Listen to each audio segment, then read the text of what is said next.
Bonjour et bienvenue encore une fois sur notre chaîne ISN Info, la nouvelle source de l'information. Aujourd'hui, on va continuer sur notre application, notre apprentissage de Java. Et la fois passée, comme vous le savez, on avait déjà entamé la programmation graphique en utilisant des composants pour créer une interface pour nos utilisateurs. Et ici, par exemple, on va pouvoir ajouter un ID, c'est-à-dire un numéro d'enregistrement. On donne le nom. J'ai le nom de Tutuli.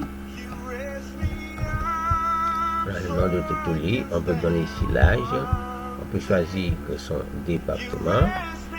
Il est dans l'administration. On peut toutefois l'ajouter.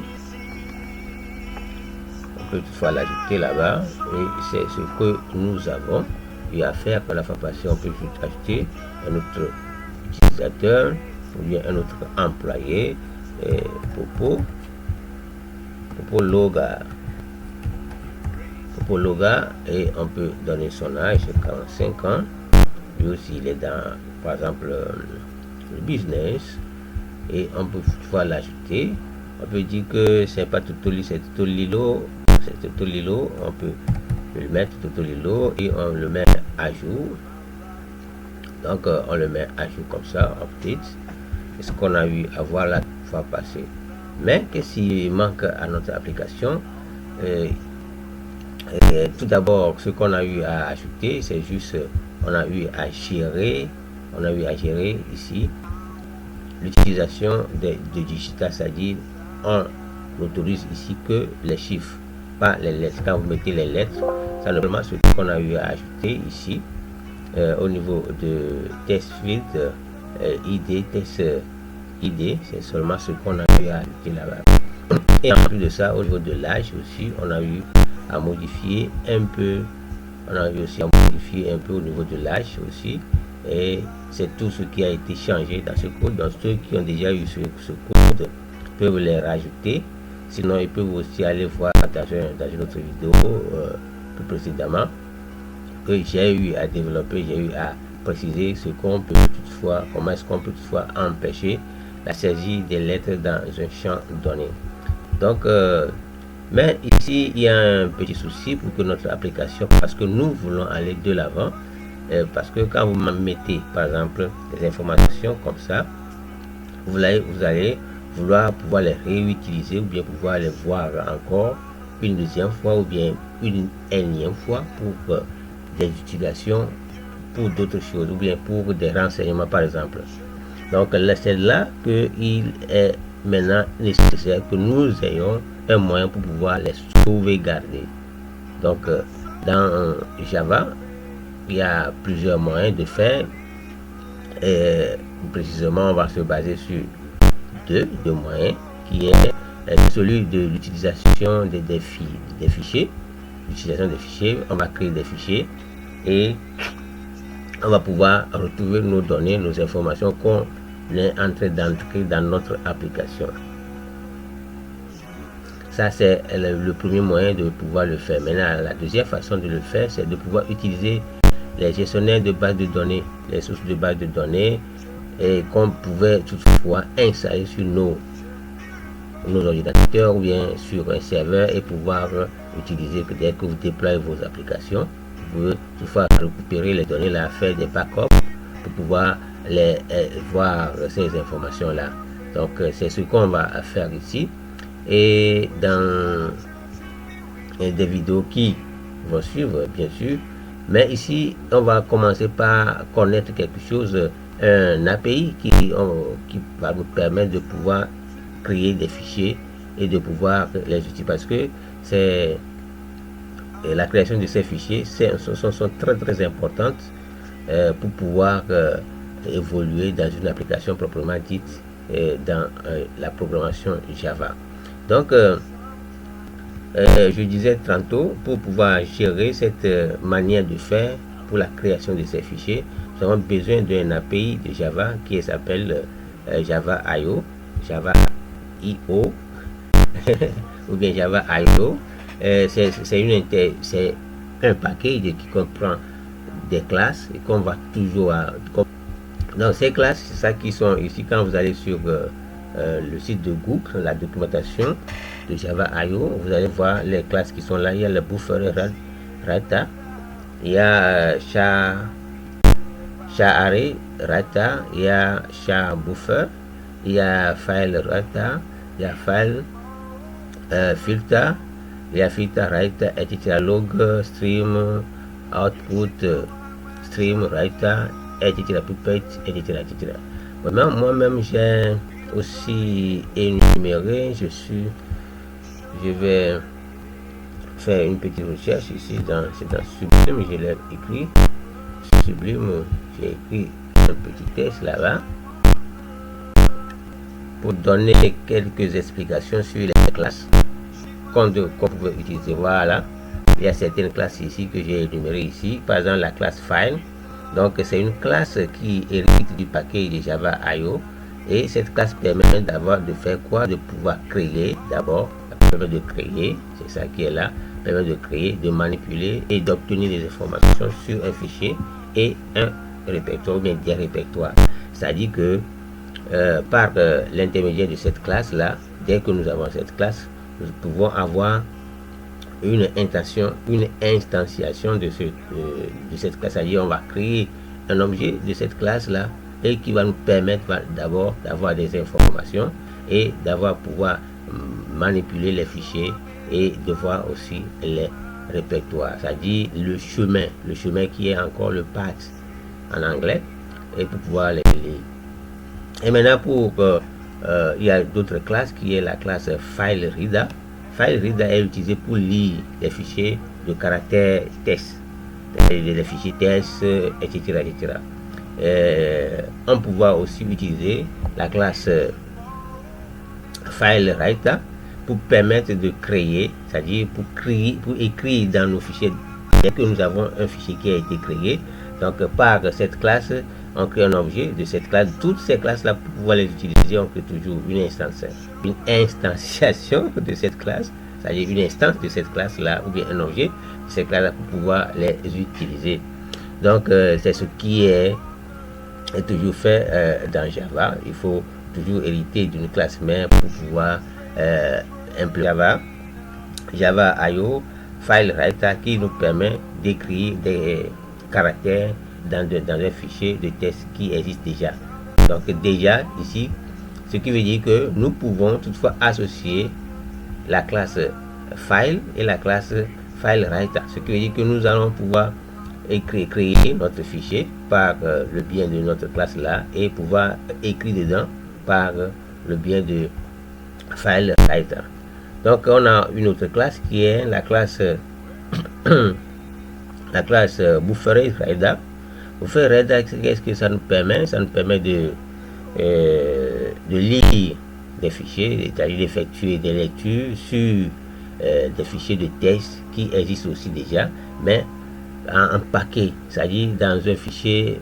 Quand on peut parler de paquet, ce qui veut dire que par lot, par séquence, par flux de données. Donc c'est ce que ça voudrait dire. Donc on a son writer aussi qui permet aussi de pouvoir écrire des fichiers, c'est-à-dire des textes dans des fichiers qui sont déjà existants. Donc c'est ce qu'on va voir dans la suite de cette vidéo qui vont venir à la suite de cette vidéo. Donc ici aussi on peut soit voir aussi la classe file input string et file output string. Eux aussi ils marchent de pair, l'autre pour pouvoir lire et l'autre aussi pour pouvoir écrire. Donc ici il faut qu'on distingue, vous devez distinguer deux choses. Par exemple ici j'ai pas terminé l'explication ici. Quand on veut parler de file input string, ça dit que ça permet de lire quoi? D'abord des fichiers binaires, des fichiers c'est-à-dire à format binaire et des fichiers qui sont à format texte. Donc distinguons ici deux types de fichiers. qu'on va manipuler ici dans nos applications Java, texte et des fichiers de type binaire. Les fichiers de type texte, ce sont des fichiers que les utilisateurs peuvent utiliser, c'est-à-dire peuvent voir et lire et comprendre. Maintenant, les fichiers de type binaire, ce sont des fichiers machines, c'est-à-dire seulement les machines, les ordinateurs qui arrivent à lire, à détecter ce qui se passe dedans et ce qui est lu dedans. Seulement les rendus qui sont possibles à l'utilisateur de pouvoir observer ces fichiers-là. Ces rendus-là sont comme par exemple, si on veut parler des fichiers binaires, on veut parler des vidéos, on veut parler des images, on veut parler des sons, par exemple. Donc, c'est ces deux types de formats-là qu'on devait mettre en tête pour pouvoir utiliser ces classes-là et les associer à nos fins. Ce sont des classes qui sont un peu plus complexes, mais avec le temps et on va aller petit à petit, on va pas tout mettre seulement, mais on va aller petit à petit et pouvoir les utiliser avec déjà nos connaissances préalables qui vont nous permettre de pouvoir mieux manipuler ces fichiers-là et associer à nos fins. Donc là déjà, je viens de d'énumérer les formats de fichiers qu'on peut toutefois créer et utiliser avec ces paquets, ces classes provenant du package IO de Java. Maintenant, il faut aussi ajouter que il doit exister, bien il existe des classes qui sont les classes writer et les classes reader. Ces grandes classes là, ce sont ces grandes classes là qui héritent maintenant. Par exemple, quand vous voyez ici, il y a les classes reader, les classes qui sont là pour les lectures seulement. Vous voyez, ils sont du même parent, c'est-à-dire ils héritent du même parent, reader, le grand reader, je n'ai pas mis ça ici. Et les writer aussi, qui est une autre classe qui permet de pouvoir faire quoi? De pouvoir écrire dans les fichiers. Là. Et maintenant, on a aussi de la même manière, on a pour les fichiers tampons, on a aussi output string qui nous permet d'écrire aussi et input stream, etc. Ça, on peut toutefois les associer par rapport aux objets, ça qui sont là, aux data, etc. Data stream, etc. Donc, on va revenir sur ces classes la plupart du temps pour pouvoir les manipuler, savoir comment sont ces classes-là. Maintenant, c'est la manipulation de ces classes. Dans la manipulation, ce sont des classes qui élèvent des exceptions. Donc, tous les jours, bien tous les temps que nous aurons décidé à utiliser, à manipuler ces classes-là, nous allons pouvoir les entourer des try catch pour pouvoir mieux permettre à nos applications de pouvoir traquer à peu près les erreurs d'exécution de ces fichiers-là. Donc, dans la suite qui va venir, on va tout expliquer pas à pas et pouvoir utiliser nos données. Par exemple, ici, si je vais fermer cette application, je ferme cette application. Quand je vais relancer encore, je relance l'application encore. Vous voyez que les informations ne sont plus dedans. On ne sait pas où sont parties ces informations-là et comment est-ce qu'on peut toutefois les récupérer. Je suis encore obligé de pouvoir revenir dans les champs et taper ces machins-là. Donc, pour pouvoir les retrouver, nous allons pouvoir créer un bouton, ajouter un bouton de sauvegarde dès que nous avons tout ce que nous avons à entrer dans notre base de données, ou bien dans notre fichier, et nous pouvons maintenant, après avoir les ajoutés, les enregistrer, bien les sauvegarder quelque part dans un fichier. Donc, c'est à peu près tout ce que j'aimerais vous expliquer ici, avant de pouvoir entamer les vifs du sujet. Et il faut que nous comprenions les bases. Donc, c'est qui sont plutôt, il y a la création des fichiers, l'utilisation des fichiers. Ça peut être des fichiers data, n'importe quel fichier PDF, fichier texte, pour pouvoir utiliser, voire récupérer plutôt nos données et avoir ces informations à utiliser après. Il y a aussi les sources de données, c'est-à-dire les bases de données, les gestionnaires de bases de données qui vont nous permettre aussi de mieux conserver ces données-là, ces informations sur les utilisations de nos applications. Et on va prendre dans un premier temps l'utilisation des fichiers, c'est ça que j'ai déjà expliqué. Et dans un deuxième temps, on va utiliser le truc là, on va utiliser les gestionnaires de base de données. Donc,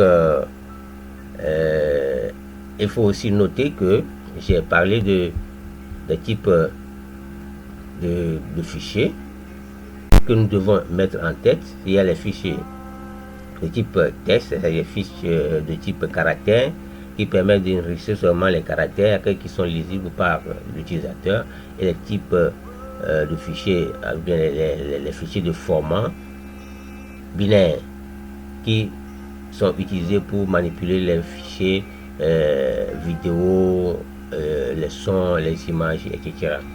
Donc on va revenir de long en large sur ça et vous allez toutefois comprendre ce que j'aimerais partager avec vous. Et là aussi, il faut quoi? Il faut comprendre que pour pouvoir utiliser tous ces fichiers et tout manipuler tout ça, il faut une source et une destination. Les inputs, par exemple, les inputs, ce sont là les destinations, c'est-à-dire là où on veut faire quoi? On veut faire la lecture de ces fichiers-là.